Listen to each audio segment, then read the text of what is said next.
السلام علیکم ګرانو مینوالو، امید لرم چې روغ جوړ وئ او د ژوند په مزو کې به وئ. نن در سره ویډیو کې وګورئ چې د داود شاه باندې قاتلانه حمله چا وکړه او د دې ذمہوار څوک وو. نو آیا داود شاه چې کله په هوش کې رانو د هغې نه بعد دغه مکمل حقیقت ښکاره کړو چې آیا دا حمله په داود شاه باندې چا کړې وه او په څه وجه سره یې کړې وه.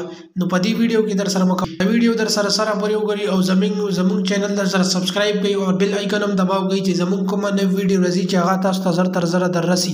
څو ورځې مخکې چې د علي شاه پلار او د سونیا شاه خاوند داود شاه باندې کومه قاتلانه حمله شوې وه چې په هغې کې هغه ډېر زیات زخمي شوی و او د زخمي حالت کې هسپتال ته راوړی و او هسپتال کې څو ورځې پروت و. د هغې نه بعد هغه په هوش کې راغلو. نو هغې نه بعد چې د داود شاه نه خلکو تپوس وکړو چې آیا د حملې د کولو ولا حقیقت څه او دا ولې در باندې حمله شوې وه.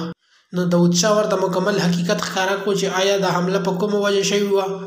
داود شاه هم دا خبره کوله چې دا حمله چې ما باندې کومه شوې وه دا د جان حبیب او د صدر ایوب په صلاح باندې دا حمله شوې وه. نو دې کې دوی مکمل مولویس دي او د چا چې ما باندې حمله کړې وه دې ته صدر ایوب او جان حبیب پیسې ورکړي وي چې آیا ته په د علي شاه 007 پلار او داود شاه باندې قاتلانه حمله وکړه چې په هغې کې زه د الله فضل سره زه بچ شوم او زخمی حالت کې زه هسپتال ته راوړم. خو هغې نه بعد زه الحمدلله بچ شوم، د مرګ نه بچ شوم او ما باندې 2 ډزه په خپو وکړو چې په کومې سره زه ډېر زیات زخمي بالکل باقاعده راپورټ ولیکلو چې زما قاتلان چې کوم دي دا د صدر ایوب دی او جان حبیب دی چې دوی په ذریعې سره ما باندې حمله شوې وه چې کوم کس ما باندې حمله کړې وه هغوی ته د صدر ایوب او جان حبیب پیسې ورکړي وي.